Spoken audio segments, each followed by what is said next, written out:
Hello, everybody, and welcome to the Baka podcast.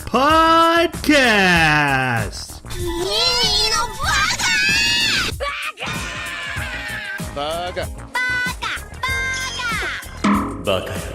It's amazing how every time you open your mouth, you prove you're an idiot. Hello, everybody, and welcome to a mini-sode of Baka. We normally an anime podcast that talks about anime we just watched. We recently talked about slime. Next week, we're going to be talking about more slime. Yes. This week, we're doing our mini-sode where we bring up random topics that we like to talk about, and usually anime-related, and have a discussion about it. Then we turn the conversation over to you to enlighten us on why we were wrong. Or you can tell us how handsome we are. Either way works. To do this, I need to introduce my co-host. First off, we have the sequence to my hot glue gun. Jeremy, how are you? I don't know how to interpret that, but that is very interesting. I'm sure some therapist somewhere will have an interpretation for me. So are sequins rhinestones? Are they the same thing, or are they very similar? No? Okay. Let's just not. No, I just tested. I don't know. You just revealed a lot about yourself. No, I do. They're little flat, shiny plastic pieces. No, you need to stop. So I'm doing great, and I've been playing RimWorld, and it's great, and I'm sure you want to hear lots more, but we'll probably do it up the podcast, maybe. Jeremy killed a paralyzed woman in his video game. Now he wants me to play it, and I can't. It was so sad. Killer. I took care of her for 2 years, waiting to build like a bionic spine that I could replace her spine with. You know what the RimWorld community would call her? Organ storage. Organ storage. I love it. Or hats in waiting. All right, we should move on before the comments get too much. We also have the glitter to my it's all over. Jason. Glitter to your sequins. I've been attempting to catch up to because Endgame's coming out, so I've been going back and rewatching all the stuff that I had missed. So I missed so much. I missed the first Avenger. I missed Civil War. I missed Thor 3. Yeah. So it just kind of spurred out. So I'm up. So I tried to go in chronological order. I just finished Black Panther and then Spider-Man Homecoming, which I thought both of those movies were pretty good. Like, I thought it was an interesting that they didn't decide to dive back into the origins of Peter Parker's power, and just that we accepted, okay, we have Spider-Man, everyone knows him, let's just keep going. And I also liked how young they decided to make him in relation to the other heroes. And Aunt May was fantastic. I really liked her performance. Awesome. And my name is Troy, and I'm also here. So the latest thing that I've been binging is one of my favorite sitcoms, Community. I went back and started rewatching it, and so a couple of things. I didn't remember how meta it was, how much it breaks down not only sitcom tropes, which it does all the time, even tropes that are still existing to today, but just so much of film and TV. But it's written by Dan Harmon, the creator of Rick and Morty, and you can see a lot of the prototype storytelling of Rick and Morty, of things just going into wacky absurdness and then hitting an emotional core and then right back to wacky absurdness, so you don't have to feel the pain for too long. But they're also directed by the Russo brothers. So especially in the paintball episodes, you can really see a lot of the early style shooting methods of Avengers Civil War, or Captain America Winter Soldier. So after Community, those guys went on to, now they're making Infinity War and Endgame. I mean, they are the captains of the Avenger world. And to see a lot of both the Rick and Morty and that mixed together, it's been super awesome. And I already loved that show, and now I just love it so much more. I didn't know that about them. That's really cool. Yeah, that was that. Their names are on it almost every single episode, and they directed a lot of the episodes. So the original Paintball, which is just homage to every action movie ever, is still one of the best TV episodes ever made. Yeah, I love another. Oh, go ahead. Oh, I was just gonna say I love the paintball episodes. Those are probably some of my favorites. Topic for another day, but I wonder if Netflix is profiting more on nostalgia based on the deals that they just made with like Friends and such instead of new content. Well, I've been watching on Hulu, so I wouldn't know. Oh. Well, fine. I did that deal back in January where Hulu was like $1 a month for a year, and just like, how do you say no to that?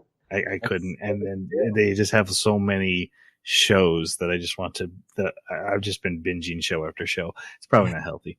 On top of anime, plus watching an anime every 2 weeks, which is totally healthy, and you should totally do it. Absolutely. When you're done, come watch this show.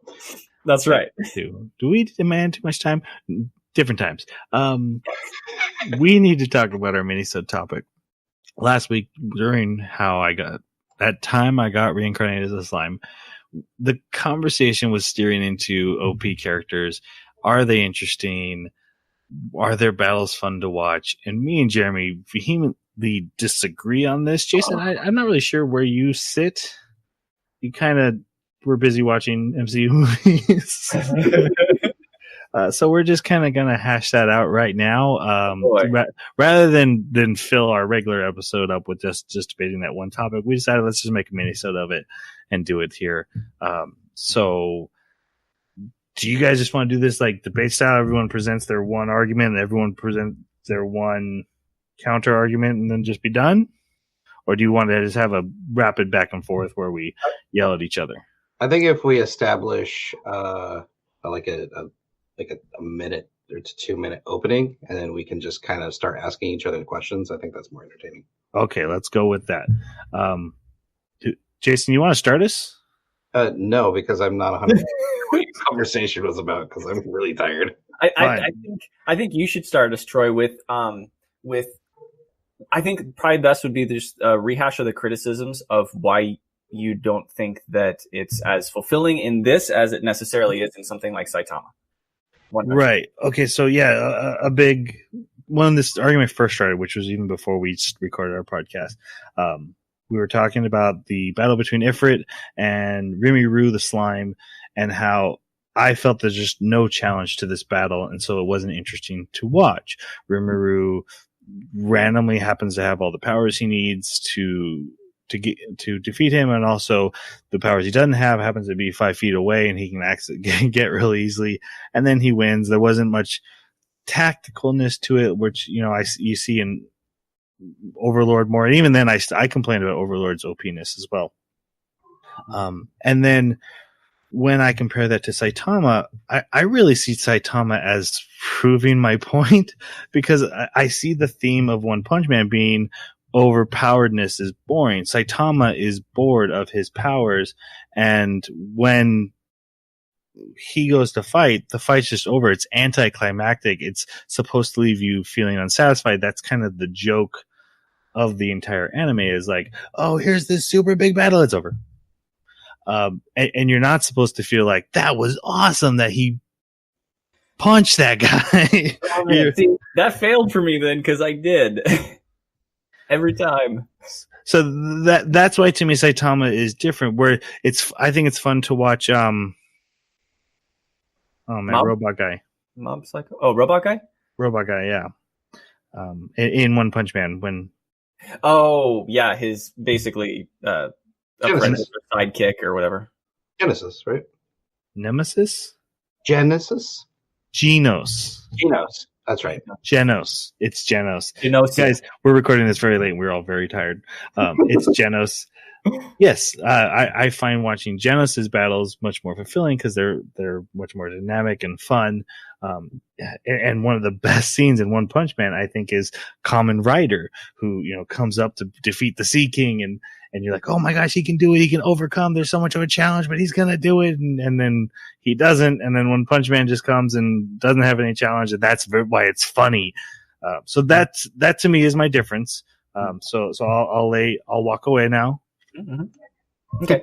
So I think that it is very entertaining and fulfilling to see power fantasy anime in very various genres. Like I think that it manifests itself in one way or another throughout a variety of different genres. I don't think that you can necessarily classify most anime as to whether they are a power fantasy or are not a power fantasy.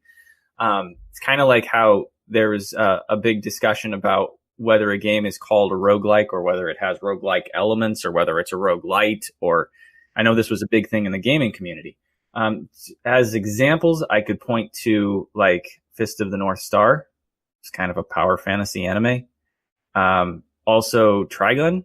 It's kind of a power fantasy anime for a very, very long time. You could even say the same thing about, I think, a lot of the first seasons, at least, of many of the shonen anime. Those characters are introduced and they have a period of time where it's kind of a power fantasy to establish just how much more powerful they are over the baseline characters.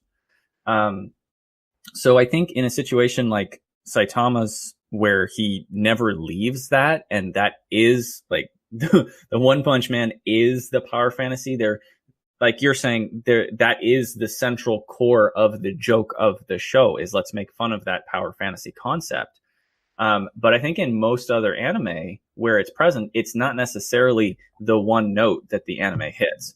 And so when I do see it, it doesn't bother me too much if it's manifesting in a bit more of a higher percentage, as long as the story will eventually go somewhere else, because I see it as more of a way to establish what that character is powerful against. They are really powerful against. Like, this is a no threat area for them.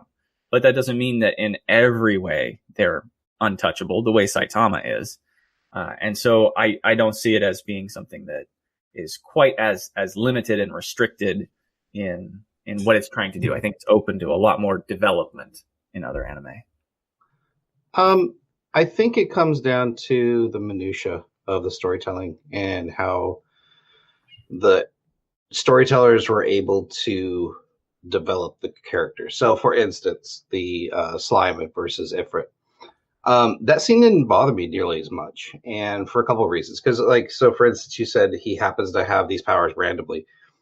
I don't think any of his powers were random. I think they were all by storytellers deliberate for what he was supposed to get.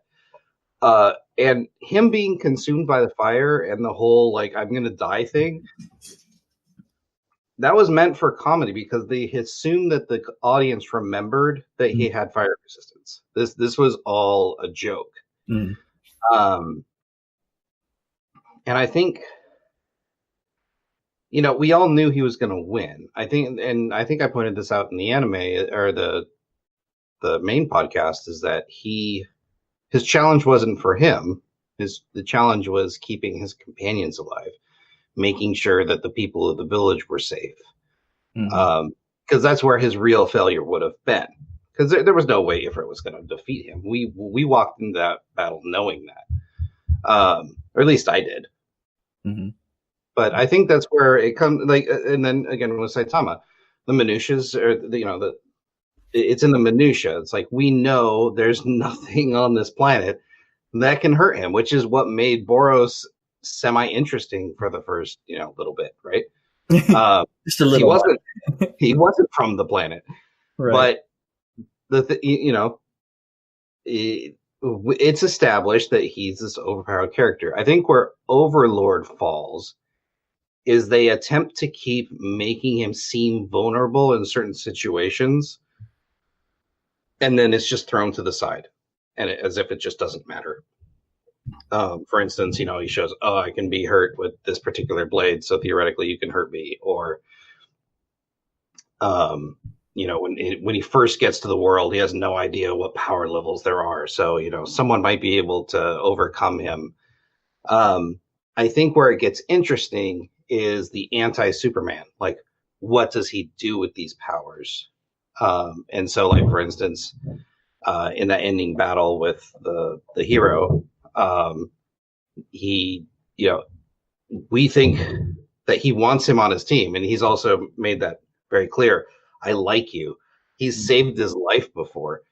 is he really going to kill him? And that's what made that particular fight interesting, even though it was short and we knew that he was overpowered. Mm-hmm. Yeah, I'm trying to think back of like what the early fights were in the first season of Overlord. So for instance, the one with the angel, that first time he took, damage, he's like, oh, this is what pain feels like. It's like, we knew that this was a special item that they summoned the angels with. And we knew that these angels were super powerful, in relative terms to this world, and that they were doing this big power up attack. And, at that point, we didn't know what the effect would be. But then we get I'm regenerating faster than the damage you're doing. Yeah. Something I'm noticing in both your examples, and I want to point out that I didn't have a problem with Rimuru's battle with the dire wolves, which is also just a snap his fingers and he wins. I agree with Jeremy actually in that you need to show a powerful character what scale we're dealing with. You need to show how powerful he is. I think the reference in Overlord you just made was in episode 3, and when Rimuru defeats the Tempest or the Direwolves, episode 2 or 3, probably 3, I think. And that's in Shonen. When they're overpowered at first, it's usually the first 2 episodes. They beat some common enemy, and they're like, "Oh, this guy is special." And then in Shonen, you might have a moment of overpower. You might have Goku going Super Saiyan, but that's after the fight starts. Like he had to overcome a challenge and escalate to a point of powerness, which I think is a little bit different than I'm going into this fight pretty much already declared the winner, but I'm going to go through the motions and win it anyway. My big issue with the Rimuru Ifrit fight is it's episode 7, and it's at the end of a really big arc. We get that Shizu story, and I just wanted to see a challenge. And without that, I wanted to see some tactics. I wanted to see something. And you could argue that the Ice Blast is, but just the fact that she was there ready with the ice magic, I think that might be one of my big differences between your example, because everything else you guys are listening, I'm like, yeah, I was fine with Overlord walking up to that giant angel and just winning. I agree. I knew he was going to win, and it showed that he's just on a different level than all these characters. I also think Overlord does something special where by turning him into a villain, he now is the challenge to overcome rather than he needs to find a challenge to overcome. I like that. That's cool. So specifically with your example, though, I think one thing to keep in mind with how slow the storytelling is going, even though the arcs are kind of flying by at record pace, is in relation. So if you were, take that 25 and shrink it down to 12, we are by episode 8 really only on like episode 4, right? That would be, and then so maybe my real complaint is just that is of the pacing of the anime. That if we're still having power deciding establishment fights, where that needs to have been taken care of already, and maybe it is just a really slow storytelling. The OP of That Time I Got Reincarnated as a Slime has him battling a character we haven't even met yet in the story, and I love watching that OP for that fight because they seem toe to toe. He's pulling out different moves. He's transforming into different shapes to win. I'm super that's what I'm wanting, and so because at episode 7 I'm not getting that, maybe I'm just giving myself false expectations, and I could definitely see them. Yeah, I feel like Orc Lord is going to be the first battle that you're wanting. Yeah, I hope so. Actually, I really hope so. In the OP, it's also funny to note that one of the battles that the OP takes note of is when he's just walking along and a snake shows up with big teeth and he just turns into a slime, bounces up in the air, shoots down a water slice thing, slices its head off, and kind of hits the ground in his human form again and just kind of walks off with a bounce in his step like, yep, that don't matter. And that kind of, to me, also says this show is going to make sure it always has some of that. So there will always be this sense of he is overpowered. Don't forget he's overpowered. But like you say, I do think that he's going to have some of those toe-to-toe battles. When it comes to, I wanted to mention one thing. When it comes to like having the resources or the situation show up that just facilitates getting over a challenge without any real earnest effort on the part of the hero, that actually reminds me a lot of any situation where you have like an episodic anime, right? Every single one of them does that. And that's actually something that I don't like in most episodic anime. But the more I think about it, most anime actually kind of do that. It's like with Trigun, Vash the Stampede, right? There's situations early on where you're like, oh man, how's he going to get through this? And then you're like, oh no, he's got another gun, or, oh no, wait, that gun does something else, Right. Or, oh no, this guy showed up and this guy's got some guns that'll help him. And the same thing happens with other characters. So I don't know if I can have the same, I don't know if I agree with you on the idea that like the Ice Mage's presence actually is a bad thing to facilitate his getting through that without any real challenge. Like he's able to just absorb that ice crystal, turn it into his own ability. Because to me, that kind of seems like any other anime where you have a supporting character or group of characters that just happens by their presence, by their technical awareness or their cunning or their abilities to help the hero get through something that maybe by themselves they couldn't have. Yeah, that alone isn't so much a big deal. It's just in with combination of everything else. Mm-hmm. Dragon's actually a really good example of what Jason was talking about having the stakes is protecting someone, because that's why I think Trigun has to go through a lot of Vash the Stampede, even though he's more powerful than every character he meets until the very end. He also has to keep everyone alive. That is his goal, and it gets harder and harder as it goes on. In the beginning, he's just like, burp, got it, Yep. Still having fun, and then by the end, he's not having such a good time with it. In the slime, the adventurers are gone. He gets them out halfway through, and they kind of get caught in an explosion of his own making. And the village, we see him just say a line like, "Get them out of here." So they're not at stake for the entire fight. From the very beginning of the fight, they're already safe. He said, "Get them to safety," and then the village catches on fire, and we already know no goblins are hurt in this battle at all.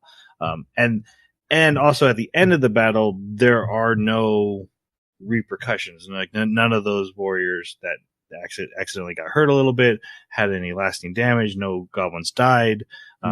So it's hard for me to believe that actually was a challenge for him when the anime doesn't really go out of its way to establish it as this was the hard part for him. Even though he can easily defeat Ifrit, it was hard because there's a goblin village right behind him. I don't actually think it was the goblin village as much, because I do think that they got evacuated, like you say. I think the evacuation process was taking place during the fight off screen. And yeah, they didn't show it, but I do want to clarify that it was not actually anything he did that caused that explosion. Jason mentioned this in the show too. It was actually the salamander used a self-destruct attack, because he was running towards it and he's like, "I'm gonna get the last one now," and then the salamander like flies down, lands in front of them, starts to swell, and then blows itself up as a I thought he shot it and then it self-destructed. It self-destructed on its own. On its own. Yeah. Yeah. Okay. So it was like, it was the one thing exactly. It was the one thing he could not get to in time, and then those people suffered because he failed. Do you think there should have been like a repercussion in the story for that though? I think his omnipresent health potions neutralize any kind of repercussion. Like, as long as somebody's alive, he can bring them back. I think it would have been out of character for the feel of the anime if one or all of them had died. I think if it was a harder or more serious anime, I would have been disappointed if not at least one of them died. The beginning of the next episode has a child and a puppy burned to death in front of us. But not... But we don't know them. Yeah, those are this other character's history, though. It's like that's a different genre of. But anime. he's saying tone of the story wouldn't fit if a character died here. Where I'm saying in the very next episode, they're like, "Hey, here's a character dying horribly." Yeah, but it was a flashback of a character who went through a horrible thing. It was kind of like, you know how you mentioned when I talked about Aquaman in the intro before, you were like, "Oh man, it shifts into different genres," is what you've heard. I kind of view the flashback as shifting into this weird genre where like the first time we see that character is tragic.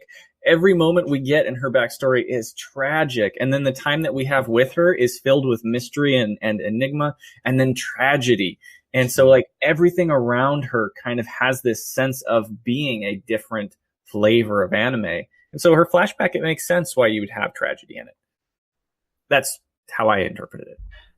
Yeah, and there's nothing that I disagree with there. My point was just being, I find it hard to say you can't kill characters in this anime when we're clearly willing to make a character to make a tragic backstory and kill them. So we clearly are willing to cross that line, but we're also kind of getting away from the OP-ness. I was actually wondering, Jason, what you thought of One Punch Man and his OP-ness and how you saw it.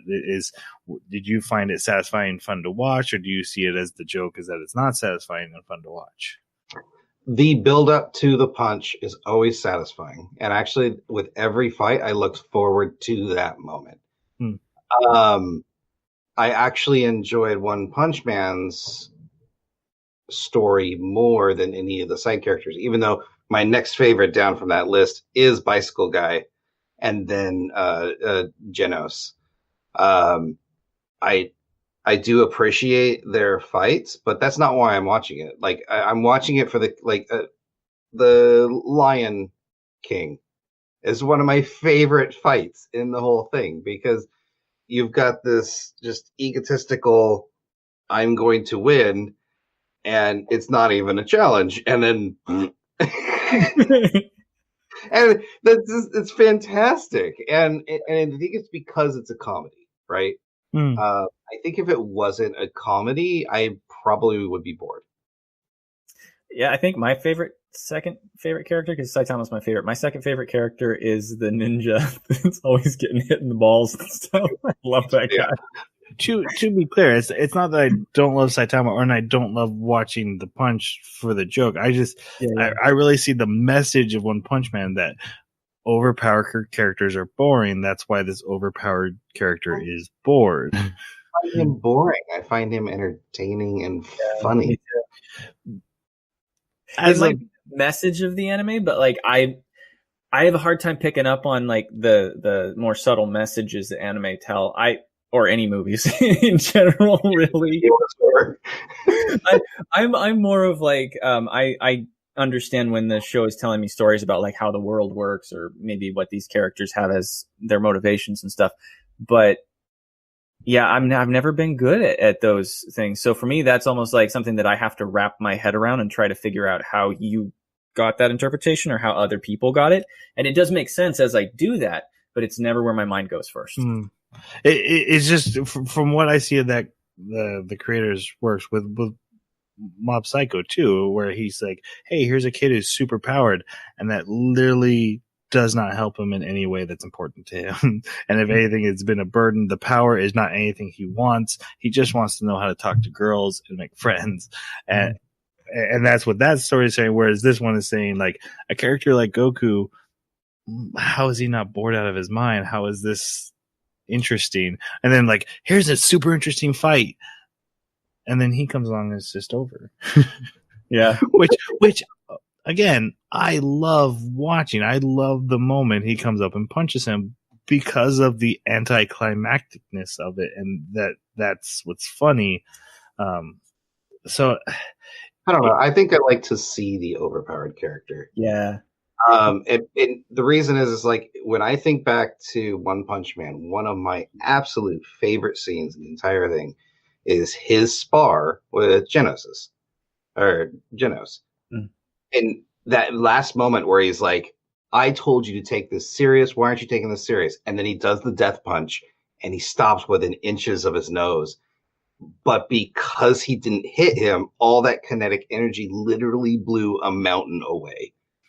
Like, that is just fantastic visually and storytelling wise, because the entire fight, you know, Genos is trying to keep up with him, just, and he feels like he's almost there. He's like, oh, I can almost get him. And then all of a sudden, he's like, when he asks him to be serious, all of a sudden that gap just widens.